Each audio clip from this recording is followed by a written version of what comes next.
The lanterns of the Red Lantern Saloon cast dancing shadows across Cinder Bluff's main street, their amber glow doing little to soften the harsh lines of the desert town. Inside, the air hung thick with cigar smoke and the nervous laughter of men who'd gathered for what they called charity. Though charity had never looked so much like damnation. Raymond Cutter stood at the makeshift stage, his silver hair gleaming under the lights, his expensive suit a stark contrast to the rough-hewn walls around him. At 45, he was Cinder Bluff's golden son, and the man who'd built the railroad spur, funded the school, and kept the town alive when the silver mine played out. His smile was warm, practiced the kind that had charmed widows into donating their late husband's land, and convinced the territorial governor to look the other way on certain business dealings. "Me gentlemen?" Cutter's voice carried easily over the crowd, smooth as aged whiskey. "Tonight we gather once again for the noblest of causes, protecting the innocent." The men nodded, their faces flushed with drink and self-righteousness. They were miners, shopkeepers, ranchers, good men, they told themselves, doing God's work by bidding on the trembling figure beside Cutter. Eliza Hart stood chained to a wooden post, her dress torn and stained with desert dust. At 19, she should have been planning a wedding or tending children. Instead, purple bruises bloomed across her pale arms like poisonous flowers. Her green eyes darted around the room like a trapped animal's, taking in the leering faces, the raised hands, the casual cruelty disguised as benevolence. This poor child. Cutter continued his hand, hovering protectively near Eliza's shoulder without quite touching. Was rescued from the Apache just yesterday. The savages had taken her from a wagon train, and Lord knows what barbarities she endured. It was a lie, and somewhere in the back of the room, Jasper Doyle knew it. But like everyone else in Cinder Bluff, Jasper had learned the price of speaking truth to Raymond Cutter's power. "The bidding starts at $50. Cutter announced. "Remember, gentlemen, this is about salvation, not acquisition." The gold coins clinked as hands shot up around the room. 3 years earlier, Jasper Doyle had called Raymond Cutter friend. They'd worked the silver claims together when both were young men with calloused hands and big dreams. Jasper had been the one to find the vein that made Cutter rich, and Cutter had been the one to buy him out for a fraction of its worth, all legal, all documented, all wrapped in the kind of smooth talk that left a man feeling grateful for his own skinning. Now at 32, Jasper ran the town's modest newspaper, the Cinder Bluff Gazette, printing Cutter's version of events week after week. His hands, once strong enough to swing a pickaxe 12 hours straight, now trembled slightly as he set type a reminder of the beating he'd taken 2 winters back when he'd gotten too curious about some missing inventory at Cutter's warehouses. But it wasn't the beating that had broken something inside Jasper. It was Mary. Mary Doyle had been 18 when she vanished, 6 months after arriving in Cinder Bluff to keep house for her bachelor brother. She'd been headstrong, quick-witted, the kind of girl who asked too many questions, and refused to lower her eyes when powerful men entered the room. One day she was hanging laundry behind Jasper's small house. The next, her bed was empty, and her few possessions scattered as if she'd left in haste. "Indians," Cutter had said, clasping Jasper's shoulder with what seemed like genuine sympathy. "Or maybe bandits. This country's getting worse every year. I've got men looking for her, Jasper. We'll find her." But they never did. And after a few weeks, people stopped asking. In a frontier town, disappearances were as common as dust storms and about as discussed. Women were fragile creatures. Everyone knew they died in childbirth, succumbed to fever, or simply wandered off and got lost in the vast emptiness of the territory. It was easier to forget than to wonder. Jasper had never forgotten. He'd tracked every girl who'd gone missing in the past 3 years, 17 in total, though the official count was much lower. Cutter's charitable auctions had become more frequent, the rescued girls more numerous, and their stories increasingly similar. Always Indians or bandits. always rescue by Cutter's men, always the same grateful tears as they were led away to safety. The office door chimed as Marshal Grant entered, his badge dull in the lamplight. At 55, Tom Grant had been wearing the star for 20 years, long enough to know when to look hard and when to look away. His weathered face carried the permanent squint of a man who'd spent too many years staring into the desert sun, and his gun hand rested easy on his holster, not from confidence, but from habit. "Evening, Jasper." Grant's voice carried the rasp of a man who'd breathed too much dust and smoke. "Hear there's another auction tonight." "So I'm told." Jasper didn't look up from his typesetting. "Another miraculous rescue by our beloved Mr. Cutter." Grant's jaw tightened. 6 months ago, Cutter had quietly paid off the marshal's gambling debts that would have cost Grant his job and his reputation. The price had been simple, selective blindness. "Man's doing God's work," Grant said, but the words felt like ash in his mouth. "Is he?" Jasper finally looked up, his dark eyes meeting Grant's. "Tell me, Marshal, when was the last time you actually saw one of these rescued girls after the auction? Ever wonder where Cutter takes them for their recovery?" Grant's hand moved involuntarily toward his gun, then stopped. Some questions were too dangerous to ask, even in jest. "Best stick to printing the news, Jasper. Leave the wondering to folks with badges." But as Grant left his footsteps, heavy on the wooden boardwalk, both men knew the real question hanging between them. In a town where asking questions got you beaten or worse, who could afford to care about the truth? The setting sun painted Cinder Bluff in shades of blood and gold. Beyond the town's edge, the old Esperanza mine sat like a wound in the earth, abandoned, they said, when the silver played out. But sometimes on still nights when the wind died down, people claimed they could hear sounds from its depths. Crying, maybe. Or just the desert playing tricks on tired minds. In the Red Lantern Saloon, Raymond Cutter's auction continued, and another girl's fate was decided by the weight of gold in a stranger's pocket. The morning after the auction, Jasper found himself at the edge of town, ostensibly checking on reports of cattle rustling for his weekly column. In truth, he was following the same road Cutter's wagon had taken the night before, carrying Eliza Hart to whatever fate awaited her. The trail led toward the Esperanza mine. The abandoned workings sat in a natural bowl between two ridges, hidden from casual view, but accessible to those who knew the old mining roads. Jasper had played in these tunnels as a boy before the accidents, and cave-ins made them too dangerous for extraction. Now, as he watched from behind a stand of Joshua trees, he saw something that made his blood turn to ice water. Movement. Not the scurrying of desert rats or the flutter of bats, but human figures emerging from what should have been empty shafts. Men in Cutter's employ carrying water barrels and sacks of supplies into the darkness. And then he saw her, Eliza Hart, being led from one tunnel to another, her movements slow and unsteady. She wasn't alone. 3 other women followed their clothes, tattered, their faces gaunt with hunger and fear. Women who'd been rescued in previous auctions, women who should have been recovering in comfort, preparing for new lives, far from the dangers of the frontier. Instead, they were prisoners. Jasper's hands shook as he raised his spyglass, focusing on the guards. Lemuel Pike stood at the main entrance, his scarred face unmistakable even at distance. Pike was Cutter's enforcer, a man who'd reportedly killed 12 men in fair fights, and twice that number in unfair ones. Beside him, 2 other hired guns lounged in the shade, their rifles within easy reach. The truth hit Jasper like a physical blow.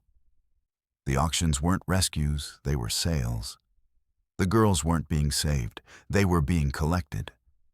And somewhere in those dark tunnels, his sister Mary might still be alive, or she might be buried deep enough that her screams couldn't reach the surface. That evening, Jasper sat in his office with a pen that felt heavy as lead in his trembling fingers. The letter he wrote was addressed to the federal marshal's office in Santa Fe, 3 days' hard ride to the east. He chose his words carefully, knowing that accusations against a man of Cutter's standing required proof he didn't yet have. "Gentlemen," he wrote, I have reason to believe that serious crimes are being committed in Cinder Bluff under the guise of charitable work. Young women reported as missing are being held against their will at the Esperanza mine. I request immediate investigation and assistance. Time is of the utmost importance. He signed it simply, J. Doyle, Cinder Bluff Gazette, and sealed it with wax. Getting it to Santa Fe without Cutter's knowledge would require careful planning. The mail coach was watched, and most of the riders owed Cutter money or favors. But Mrs. Patricia Walsh, whose daughter had vanished 2 months prior, had a nephew who traded with the Navajo. He could carry a message if the price was right and the cause just. Jasper found Mrs. Walsh at her boarding house, serving dinner to a table of traveling salesmen. She was a handsome woman of 40, widowed young and hardened by frontier life. Her daughter Rachel had been 17, pretty in a quiet way, with dreams of teaching school in San Francisco. Mrs. Walsh, Jasper said quietly, drawing her aside. I need to speak with you privately. Her eyes searched his face, reading the desperate urgency there. About Rachel, about all of them. They talked until midnight in her small kitchen, the oil lamp burning low between them. Jasper told her what he'd seen at the mine, and she told him about the ribbon she'd found, Rachel's blue hair ribbon discovered near the mine entrance when she'd gone looking on her own. I knew, she whispered, tears cutting tracks down her weathered cheeks. Dear God, I knew something was wrong, but I was afraid to say it, afraid to hope. By dawn, they had a plan. Mrs. Walsh's nephew would carry the letter to Santa Fe. Jasper would return to the mine this time with supplies of rope tools and the small pistol he'd inherited from his father. If the chance arose to get the women out, he'd take it. And if Raymond Cutter stood in his way, Jasper would finally repay the debt he owed for Mary's disappearance. But first, he had one more desperate gambit to try. Marshall Grant had been Cutter's creature for months, but underneath the corruption, Jasper sensed a good man struggling with his conscience. If Grant could be turned, if he could be made to see what was really happening, they might have a chance. The marshal was making his evening rounds when Jasper intercepted him outside the bank. Grant's hand went instinctively to his gun, then relaxed when he recognized the newspaper man. Jasper, you're out late. So are you, Marshal. Tell me, when did you last actually patrol the Esperanza mine? Grant's weathered face went pale in the moonlight. What are you getting at? I'm getting at the fact that Raymond Cutter is holding women prisoner in those tunnels. My sister among them, maybe. Mrs. Walsh's daughter. Others. That's... Grant started to speak, then stopped. The denial died on his lips, because somewhere deep down, he'd always known. The timing of his debt relief, the specific blindness Cutter required, the way certain questions were never to be asked. That's what Marshal Impossible. Then ride out there with me tomorrow. Take a look for yourself. If I'm wrong, I'll print a public apology and leave town. If I'm right. If you're right, Grant said slowly, then we're both dead men. Cutter's got too much power, too many friends in territorial government. Even if we could prove it, who'd believe us against him? The federal marshals would, if they had evidence. Grant stared at him for a long moment, reading the desperation and determination in Jasper's eyes. Finally, he nodded. Tomorrow at dawn. But Jasper, if we do this thing, there's no going back. Cutter won't just run us out of town. He'll bury us in the desert where no one will ever find the bones. As they parted ways, neither man noticed the figure watching from the shadows outside the general store. Pike had been trailing Jasper for days, waiting for him to make the mistake that would justify permanent action. The mistake had just been made. Dawn came with the promise of brutal heat, the desert air already shimmering, though the sun barely cleared the horizon. Jasper met Marshal Grant at the edge of town, both men mounted and armed, their faces grim with purpose and fear. They never made it to the mine. Pike and 2 other gunmen blocked the road a mile out of town, and their horses arranged to prevent easy escape. Pike sat easy in his saddle, his scarred face split by a cold smile that never reached his eyes. "The morning, boys." Pike drawled his hand resting on his gun butt. Mighty early for a pleasure ride. Grant's horse danced nervously beneath him, sensing its rider's tension. Stand aside, Pike. Official business. Funny thing about official business, Pike replied. Usually involves warrants or court orders. You got papers for this little expedition? Marshal. Jasper felt sweat beading on his forehead despite the morning chill. His father's pistol felt clumsy and unfamiliar on his hip. He was a newspaperman, not a gunfighter, and Pike had killed better men than him without breaking stride. We're investigating reports of Grant began. Reports of what Pike's voice cut like a blade. Seems to me you two have been doing a lot of investigating lately, asking questions that ain't your business to ask. The other two gunmen spread out slightly their movements, casual but purposeful. Jasper recognized them drifters who'd arrived in town over the past year, men with dead eyes and quick hands, who worked for Cutter in various capacities. Turn around. Pike continued his drawl, taking on a harder edge. Go back to town. Forget whatever fool notions you've got rattling around in your heads. And if we don't? Grant's voice was steady, but his knuckles were white on his reins. Pike's smile widened. Well, martial accidents happen out here in the desert. Horses throw their riders, men get lost in the heat. Sometimes they're never found. For a moment, the 5 men sat motionless, the only sound the whisper of wind through sagebrush. Then Grant's shoulders sagged into feet. Come on, Jasper, we're going back. But, now, the ride back to town was conducted in bitter silence. As they reached the outskirts, Grant finally spoke. You understand what just happened. Pike didn't just threaten us, he promised us. Cross Cutter again, and we're dead. But Jasper's mind was racing beyond fear, beyond the immediate threat. Pike's presence on that road meant Cutter knew about their investigation, which meant he knew about the letter to Santa Fe, knew about Mrs. Walsh's involvement, knew everything, which meant the women in the mine were in immediate danger. Grant, Jasper said urgently, if Cutter thinks we're getting close, he'll eliminate the evidence. Grant's face was ashen. Jesus, Jasper, what have we done? That afternoon, Jasper tried to conduct business as usual, setting type for the weekly edition, while his mind churned with desperate plans. Every option seemed to lead to the same conclusion. Without help, without weapons, without the law on their side, they were helpless to stop whatever was about to happen. Then Mrs. Walsh burst through his door, her face wild with terror. They took her, she gasped. They took my Rachel. What are you talking about? My nephew, he returned from the Navajo trading post. Said he saw Rachel being moved from one part of the mine to another. She's alive, Jasper. She's alive, and they're moving her. Jasper felt a surge of hope mixed with dread. If Rachel was being moved, it might mean rescue was possible. It also might mean Cutter was preparing to eliminate witnesses. Did your nephew deliver the letter? Yes, but the federal marshals are 3 days away at best. What if... Mrs. Walsh's words were cut off by a commotion in the street. Through the window, they could see Pike and his men herding a small group of townspeople toward the mine road. Among them, Jasper recognized several who'd shown sympathy for the missing girls.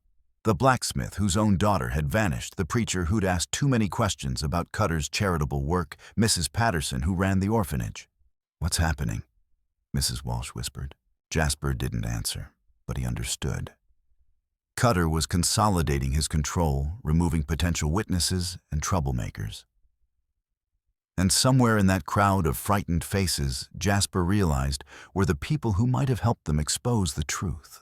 As evening fell, a new development sent ice through Jasper's veins. One of Cutter's house servants, a young Mexican woman named Rosa, appeared at his back door with news that changed everything. Senor Doyle, she whispered in broken English. I hear them talking. The boss, he says tomorrow night, they burn the mine. Make it look like accident. Kill all the girls, blame it on bandits. Jasper stared at her, the full horror of Cutter's plan becoming clear. A fire in the abandoned mine would destroy all evidence, eliminate all witnesses, and provide the perfect cover story. Bandits had attacked, set fires, murdered innocents. Cutter would emerge as the tragic hero who'd tried to save them. "Rosa, are you certain?" "Si, senor.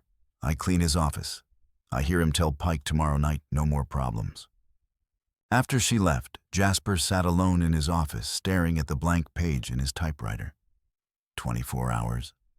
That's all the time they had before Rachel Walsh, his sister Mary, and God knew how many other women died in flames. Outside, Cinder Bluff settled into its usual evening routine, unaware that by tomorrow night, the town's darkest secret would be buried forever beneath ashes and lies. The next morning brought an unseasonably fierce wind that whipped dust through Cinder Bluff's streets and set everyone's nerves on edge. Jasper had barely slept, his mind churning through increasingly desperate plans. With less than 12 hours before Cutter's deadline, every option seemed impossible. But desperation had a way of clarifying thought, and by dawn, Jasper had settled on a course of action that would likely get him killed, but might save the women in the mine. His first stop was the church where he found Father Miguel preparing for morning mass. The old priest had arrived in Cinder Bluff 5 years earlier, a gentle soul who'd tried to bring comfort to a hard land. He'd also been one of the few people to openly question some of Cutter's charitable activities. "Father," Jasper said without preamble, "I need your help with something that could get us both killed."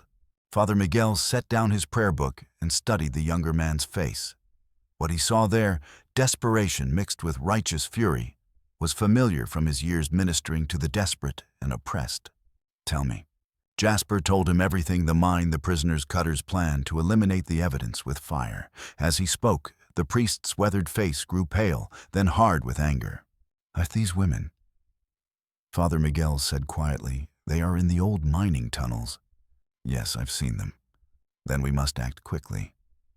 The desert wind today, if fire starts in those tunnels, it will spread like the wrath of God." They were interrupted by a commotion outside. Through the church windows, they could see Pike and several gunmen escorting a wagon toward the mine road. But this wasn't supplies. It was barrels of coal oil enough to turn the Esperanza mine into an inferno. "They're not waiting until tonight," Jasper breathed. "They're doing it now." The realization sent both men into motion. Father Miguel had grown up in the mining camps of Mexico. He knew tunnel systems better than most.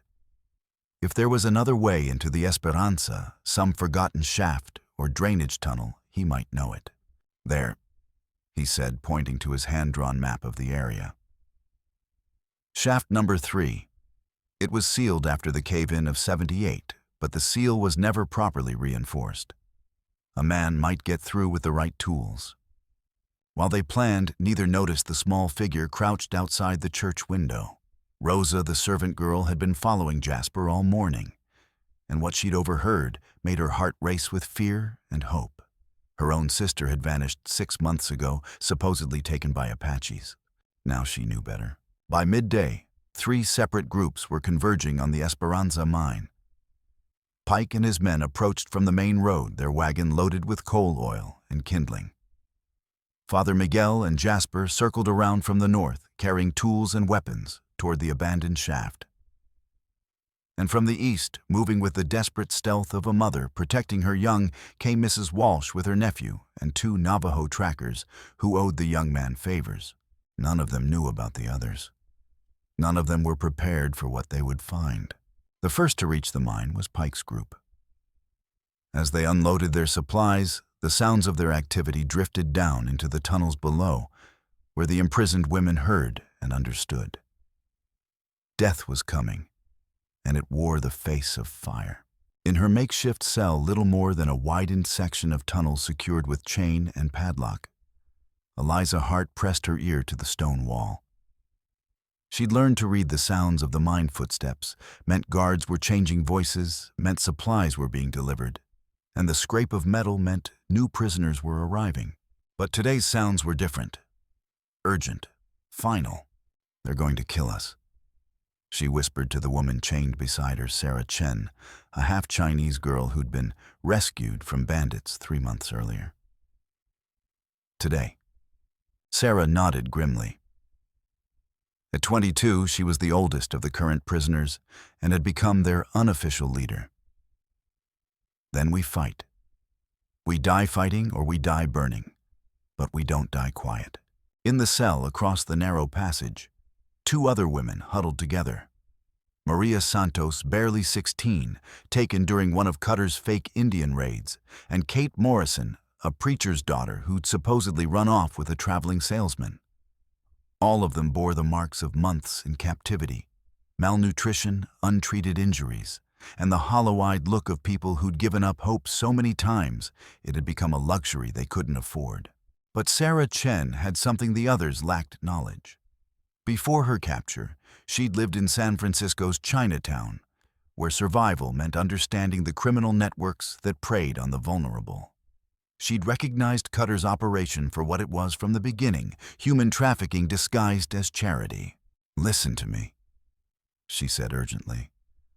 "When they come to move us, we don't go quiet. We make noise. We fight. We make them work for it." "With what?" Maria asked bitterly. "Our hands are chained."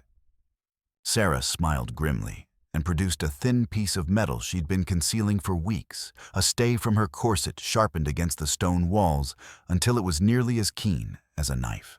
"One of us gets free, we all get free. That's how it works." Above them, Pike was directing his men in the placement of combustible materials. The plan was simple: start fires at multiple points, let the wind and the old timber supports do the rest, then collapse the main entrance to seal the mine permanently. By the time anyone thought to investigate, there would be nothing left but ashes and a tragic story of bandit raids. "Boss wants this done clean," Pike told his men. "No loose ends, no witnesses, no mistakes. We torch this place and ride out. By sunset, it's over." But Pike had made his own mistake. He'd underestimated the determination of desperate people. Father Miguel and Jasper reached shaft number 3 as the first wisps of smoke began rising from the main mine entrance. The old priest attacked the rusted seal with a crowbar, while Jasper kept watch, his father's pistol trembling in his sweaty grip. "Now hurry," Jasper urged. "They've already started. The seal is breaking." Father Miguel grunted, putting his full weight behind the crowbar. "But the passage will be tight. And if we're wrong about where it connects, we'll be trapped," Jasper finished. "I know." From the east, Mrs. Walsh and her small party had reached a ridge overlooking the mine. Through a spyglass, she could see Pike's men moving with purposeful haste, and smoke was definitely rising from multiple points. "My daughter is in there," she said to her nephew, her voice steady despite the tears on her cheeks. "Whatever happens, she doesn't die alone." The Navajo trackers, two young men who'd dealt with Walsh's family for years, nodded grimly. They'd seen enough atrocities in their lives to recognize evil when it wore a white man's face. "We go down fighting trails," one of them said in broken English. "Make noise, draw attention. You get to tunnel." It was a desperate plan with little chance of success, but as smoke began to pour more heavily from the mine entrance, desperation was all they had left. Deep in the tunnels, the imprisoned women heard new sounds, the crackle of flames, the shouts of men, and something else that made Sarah Chen's heart race with desperate hope. Gunshots. Someone was fighting Pike's men. Someone was trying to help. "Now," she hissed to the others, producing her makeshift weapon. "We move now." The smoke was getting thicker when Jasper and Father Miguel finally broke through the sealed entrance to shaft number 3. The narrow opening barely admitted one man at a time, and the passage beyond disappeared into absolute darkness. "I'll go first," Jasper said, checking his pistol and the small oil lamp they'd brought. "No," Father Miguel replied firmly. "I know these tunnels better. If we get lost—" He was interrupted by the sound of gunfire echoing from the main mine entrance. Someone else was fighting Pike's men, but whether as ally or enemy was impossible to tell. They squeezed through the opening together, the priest's lamp, casting dancing shadows on walls that hadn't seen light in 15 years. The air was close and stale, but not yet filled with smoke. This section of the mine was isolated from the main workings. For 10 minutes they crawled and climbed through passages that seemed to lead nowhere, following Father Miguel's uncertain memory of tunnels he'd explored decades earlier. The sound of gunfire grew louder, and with it came something else, voices calling in the darkness. Women's voices. This way. Father Miguel whispered, turning toward the sound. The old connection tunnel should be just ahead. They emerged into a wider passage. And suddenly they could hear everything clearly, the crackle of flames, the shouts of Pike's men, and underneath it all the sound of women fighting for their lives. Jasper broke into a run, following the sounds deeper into the mine. Behind him, Father Miguel struggled to keep up his old legs, protesting the pace. The smoke was getting thicker here, and the temperature was rising noticeably. They rounded a corner and found themselves in a natural cavern that had been converted into a prison. Chains were bolted to the walls, and 4 makeshift cells had been carved from the stone. 3 were empty, their doors standing open, but the 4th still held its occupant. A woman sat chained to the wall, her dark hair matted, her dress reduced to rags. She looked up at their approach, and Jasper's heart stopped. It was Mary.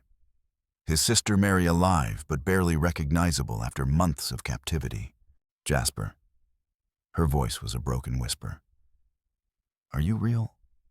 He rushed to her side, his hands shaking as he examined the heavy chains that held her. Mary, dear God, what has he done to you? The others, she said urgently. Sarah, Eliza, the rest, they broke free when the fire started. They went toward the main tunnel, but Pike's men... Her words were cut off by the sound of boots on stone. From the shadows emerged a figure that made Jasper's blood turn to ice. Raymond Cutter himself, no longer the benevolent philanthropist, but something altogether more terrible. Well, well. Cutter said, his voice carrying easily through the smoky air. The crusading journalist and the meddling priest. How touching that you came to rescue the damsel in distress. He wasn't alone. 2 gunmen flanked him, their weapons drawn and ready. But it was Cutter's expression that chilled Jasper to the bone, not anger or surprise, but satisfaction, as if this confrontation was exactly what he'd been expecting. You see, Jasper. Cutter continued, stepping closer. Your sister was always my favorite. Such spirit, such determination to resist. It took months to break her properly. You're insane. Father Miguel said, his hand moving toward the knife at his belt. Am I? Cutter's smile was genuinely warm, which made it infinitely more terrifying. I'm a businessman, Father. I provide a service young women for gentlemen with particular tastes. My clients pay very well for quality merchandise, and Mary here was the finest I've ever acquired. Jasper felt something crack inside his chest. You sold her. You sold my sister. Oh, I sold her many times, Cutter replied casually. But she kept trying to run away, so I had to bring her back. After the 3rd attempt, I decided to keep her as breeding stock instead. Much more profitable in the long run. The casual cruelty of it, the matter-of-fact way Cutter discussed his sister's suffering, sent Jasper into a rage that burned away fear and caution. He lunged forward, his father's pistol appearing in his hand as if by magic, but Cutter was ready for him. The businessman stepped aside with practiced ease, and one of his gunmen struck Jasper across the skull with his rifle butt. Jasper collapsed, his vision swimming, the gun spinning away into the darkness. Now. Cutter chided, as if disciplining a misbehaving child. Violence never solved anything, Jasper. Though I must admit, your timing is perfect. You get to watch your sister burn, and then I'll tell everyone how you were the one who started the fire. A tragic case of a man driven mad by grief setting fire to the mine where he thought his sister was buried. Through the haze of pain and smoke, Jasper heard Mary speaking, her voice stronger than it had been moments before. He killed the others, she said. Rachel, Walsh, Jennifer Morrison, all of them. When they tried to escape or when they got too old to be useful. There's a pit deeper in the mine. That's where he put their bodies. Cutter's smile never wavered. Mary, dear, you're spoiling the surprise. Though I suppose it doesn't matter now. He gestured to his men, who moved to drag Jasper and Father Miguel deeper into the mine. The fire will take care of the evidence, and the three of you will simply disappear. Another tragic tale of the dangerous frontier. But as they were being hauled to their feet, new sounds echoed through the tunnels, more gunfire, closer now, and the distinctive war cries of Native American warriors.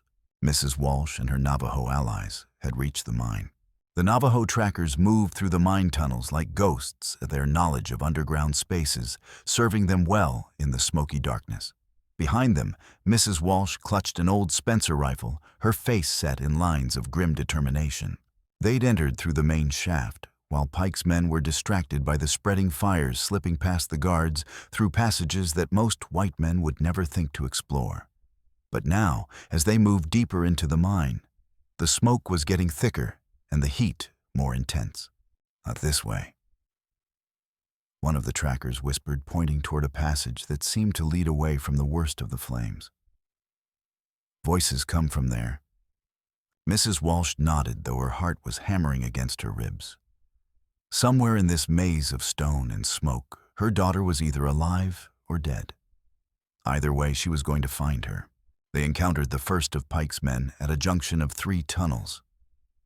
The gunman was coughing heavily, his eyes streaming from the smoke, and he never saw the Navajo warrior who emerged from the shadows behind him. A knife blade found its mark, and the man dropped silently. But his absence would be noticed soon enough. Meanwhile, in the deeper tunnels, Cutter was growing impatient with the sounds of combat echoing from above. The fire was spreading faster than expected, and smoke was beginning to fill even the lower levels of the mine. "Get them to the pit," he ordered his remaining men. "We finish this now." But as they dragged Jasper and Father Miguel through the tunnels, they encountered an unexpected obstacle. The escaped prisoners had not fled the mine as expected.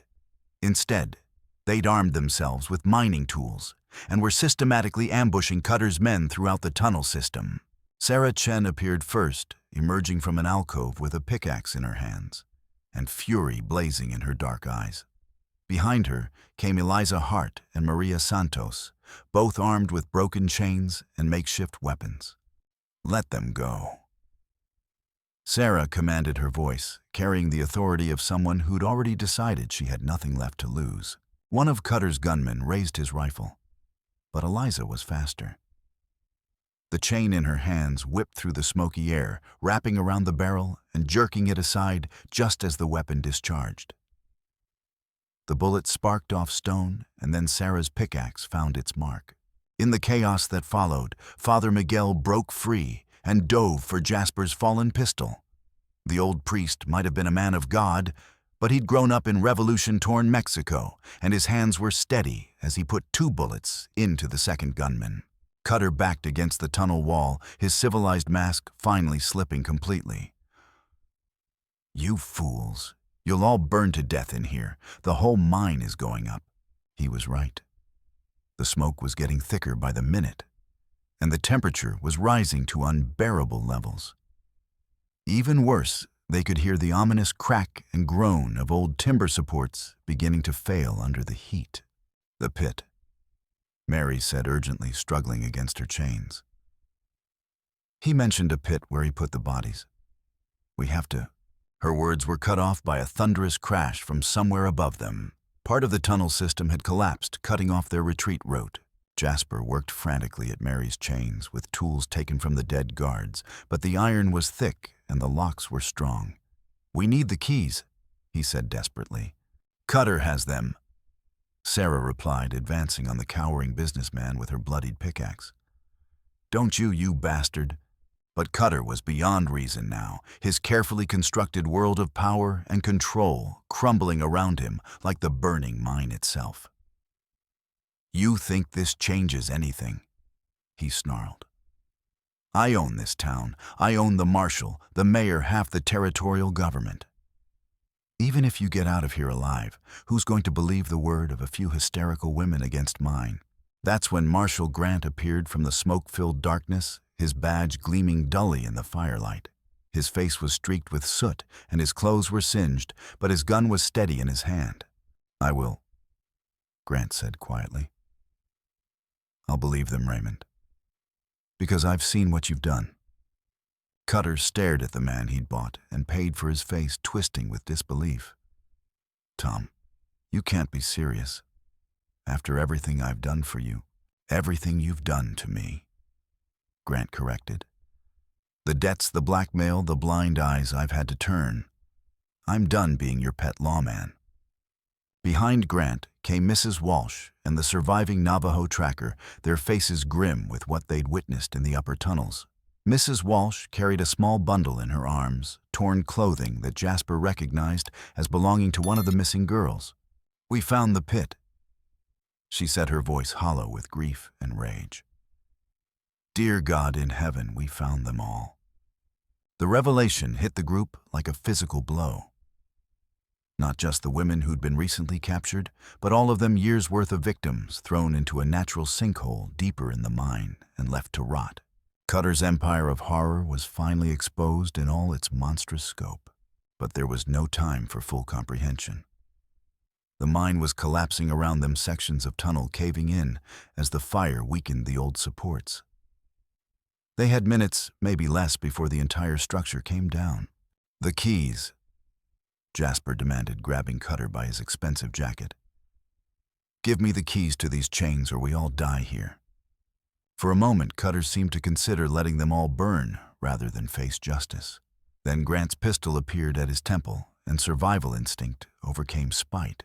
The keys unlocked not just Mary's chains, but others throughout the tunnel system, evidence of just how many women Cutter had imprisoned over the years. As they worked frantically to free everyone, Mrs. Walsh made a discovery that changed everything. In a side passage, barely conscious and badly injured, was her daughter Rachel. The reunion between Mrs. Walsh and her daughter was brief, but heartbreaking. Rachel was alive, but barely malnourished, injured, and bearing the psychological scars of months in captivity.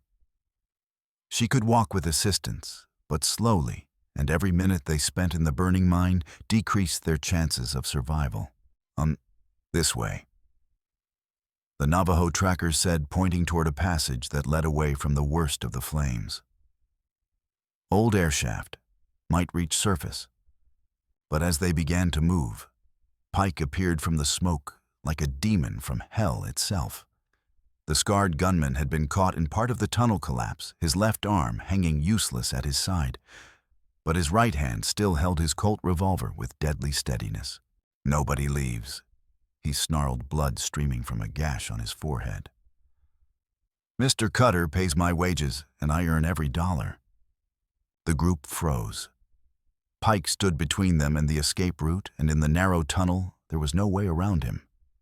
Behind them, the fire was spreading closer, and the supports were groaning ominously. Lemuel Cutter said, his voice regaining some of its old authority. "Kill them all. We'll say they started the fire themselves, a murder-suicide pact." Pike's gun swung toward Jasper, but Sarah Chen had one last surprise. The pickaxe she'd been carrying wasn't her only weapon. Hidden in her torn dress was a small derringer she'd taken from one of the dead guards. The little gun barked once, and Pike staggered, clutching his shoulder. It wasn't a killing shot, but it was enough to spoil his aim and give Marshal Grant the opening he needed.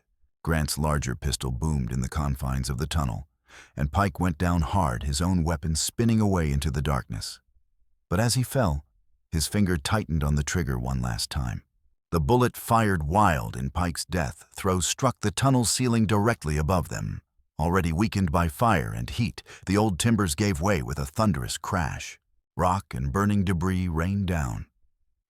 And when the dust settled, they discovered their situation had gone from desperate to impossible. The tunnel behind them was completely blocked by fallen stone, cutting off their retreat. Ahead, Pike's body blocked the narrow passage, and beyond him, they could see daylight, tantalizingly close, but seemingly unreachable. "We're trapped," Father Miguel said, stating the obvious with priestly calm. The smoke was getting thicker, and the temperature was rising to levels that made breathing difficult. Several of the rescued women were already showing signs of smoke inhalation, and Rachel Walsh had collapsed entirely, her mother cradling her unconscious form. But Jasper was studying the rockfall with the eye of a man who'd spent years in the mines. "Not trapped," he said slowly. "Redirected."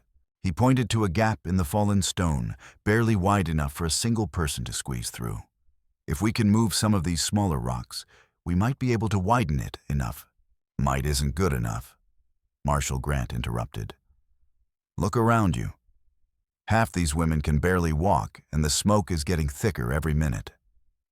That's when Mary Doyle, who'd been silent since her rescue, spoke up with a strength that surprised everyone. "Then some of us stay behind to help the others escape," she said simply. "Someone has to boost the smaller women through that gap. Someone has to stay until everyone else is safe." The terrible logic of it was inescapable.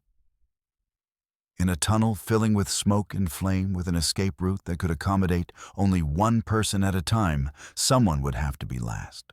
Someone would probably not make it out at all. "I'll stay," Jasper said immediately. "Mary, you go first." "No." His sister's voice was firm with a resolve forged in months of captivity and suffering. "I've been dead for a year, Jasper. Everyone thinks I'm dead. But these other women, they have families waiting, people who still hope.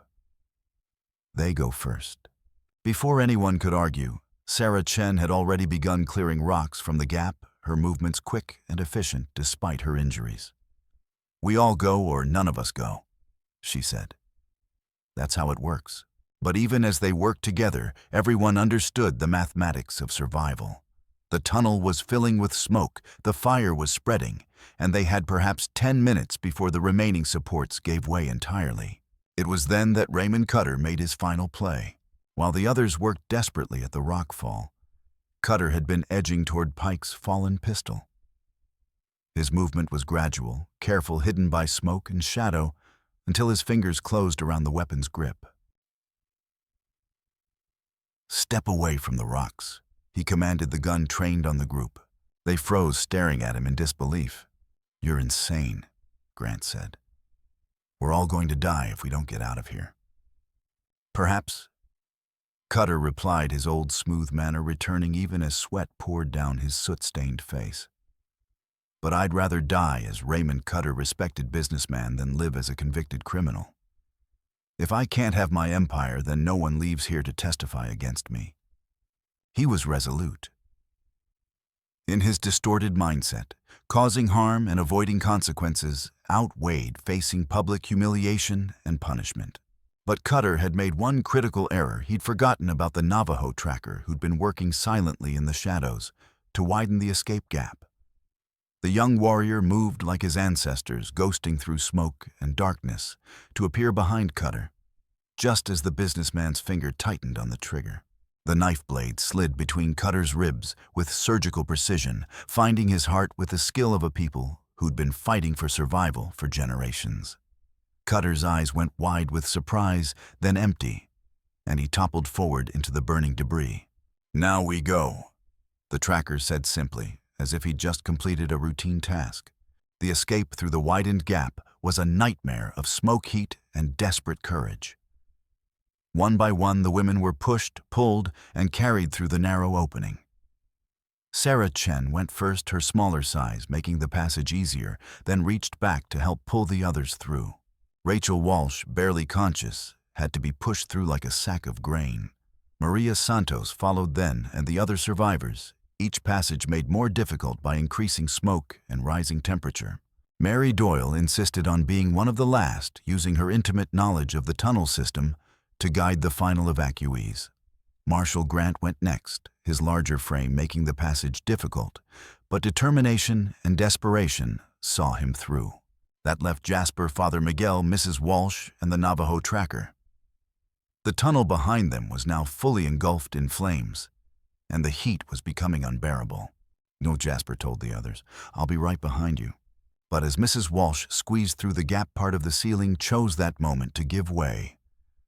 Burning timber crashed down, narrowing the opening and filling it with debris.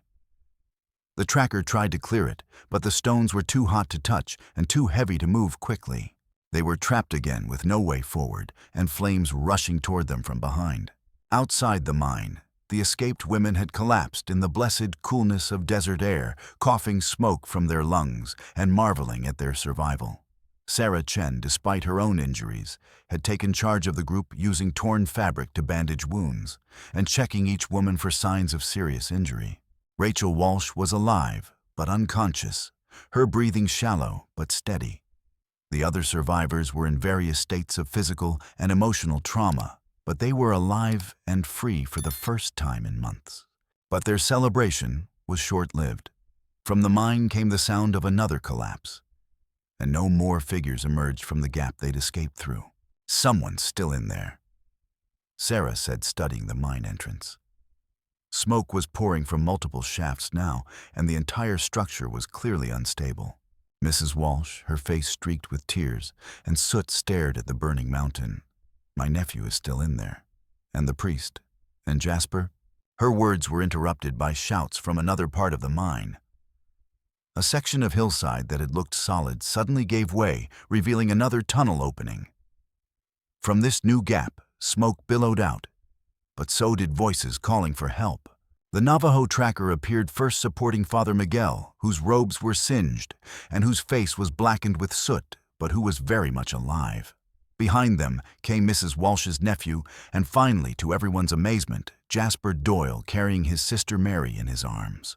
"The emergency exit," the tracker explained tersely as he helped settle the rescued group in a safe area away from the mine. "Old ventilation shaft. Father knew about it." Father Miguel, despite his condition, was already moving among the injured women, offering what comfort and medical aid he could. "There are more shafts," he said to Sarah. "Other ways out that Cutter never knew about. The mountain is honeycomb with old workings." As if to emphasize his point, another section of hillside collapsed, revealing yet another tunnel mouth. But this one showed no signs of life, only smoke and the orange glow of fire deep within the earth.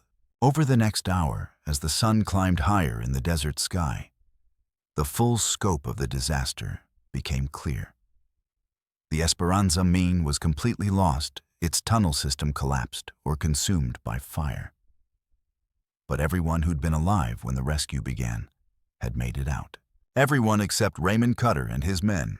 Marshal Grant, his clothes torn and his face grim, had found Pike's body in one of the outer tunnels. Of Cutter himself, there was no trace. He was presumably buried somewhere in the collapsed workings, along with his secrets and his crimes. But the evidence of those crimes was overwhelming. As the survivors recovered their strength and their voices, the full horror of Cutter's operation emerged. Years of kidnapping, imprisonment, sexual slavery, and murder, all hidden behind a facade of charitable respectability. Mary Doyle, physically the weakest, but emotionally the strongest of the survivors, provided the most damning testimony. She'd been Cutter's prisoner the longest and had seen things that would haunt her forever. But she'd also kept mental records, names, dates, details that would be crucial for any legal proceedings. "There's a ledger," she told her brother as they sat together in the shade of a Joshua tree, watching the mine burn itself out. Cutter kept records of everything: his clients, his payments, his inventory. "It's in a safe in his house." Jasper squeezed her hand. "It's over now, Mary. He can't hurt you anymore." She looked at him with eyes that had seen too much, but still held a spark of the girl she'd once been. "It's not over until everyone knows the truth. Until every name in that ledger faces justice." As afternoon faded toward evening, federal marshals finally arrived from Santa Fe, summoned by Jasper's letter. They found a scene that defied easy explanation: a burned-out mine, a group of traumatized women, and stories that seemed too horrible to believe. But the evidence was undeniable. The ledger Mary had mentioned was indeed found in Cutter's house, along with correspondence that revealed a network of corruption stretching across the territory. Names were named, bribes were documented, and the scope of the operation became clear. It wasn't just Cinder Bluff. Cutter had been running similar operations in 3 other towns, all with the cooperation of local officials who'd been bought, blackmailed, or simply intimidated into silence. Over the following days, as more federal marshals arrived and the investigation expanded, the full truth emerged. 43 women had disappeared over a 5-year period. 11 had been murdered when they became inconvenient. 17 had been sold to clients in Mexico and California. The rest had been held as prisoners for Cutter's personal use and that of his associates. The network was vast, profitable, and utterly without conscience, but it was also finished. 6 weeks later, Cinder Bluff had become a very different town. The trials had been swift and decisive.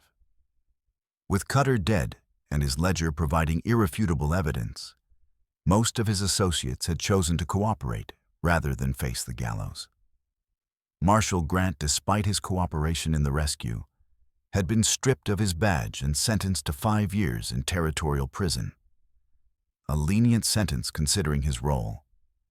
But the judge had taken into account his final actions. Pike and his gunmen were beyond earthly justice, buried somewhere in the collapsed mine, along with their employer. The official cause of the mine fire was listed as criminal arson committed during the course of kidnapping and murder. And no one mourned the perpetrators. Of the surviving women, most had chosen to leave Cinder Bluff as soon as they were able.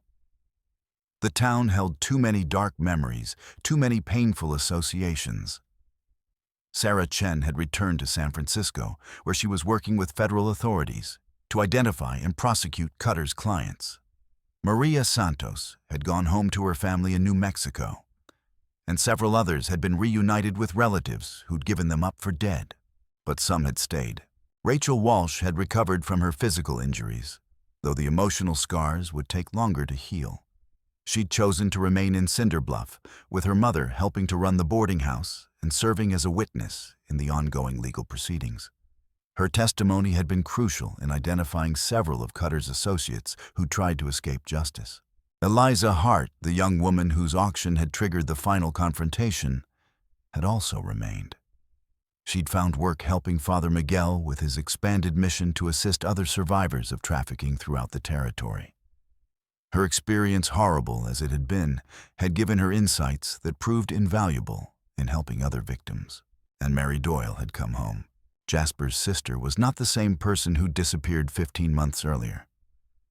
The physical signs of her ordeal were fading proper food, and medical care had restored much of her health, but the psychological wounds would take years to fully heal. She woke screaming from nightmares, flinched at unexpected sounds, and couldn't bear to be in enclosed spaces. But she was alive, and she was free, and she was determined to ensure that her suffering served a purpose. "I want to help you with the newspaper," she told Jasper one morning as they sat on the porch of his small house watching the sun rise over the desert. "There are other towns, other Raymond Cutters. People need to know what to look for."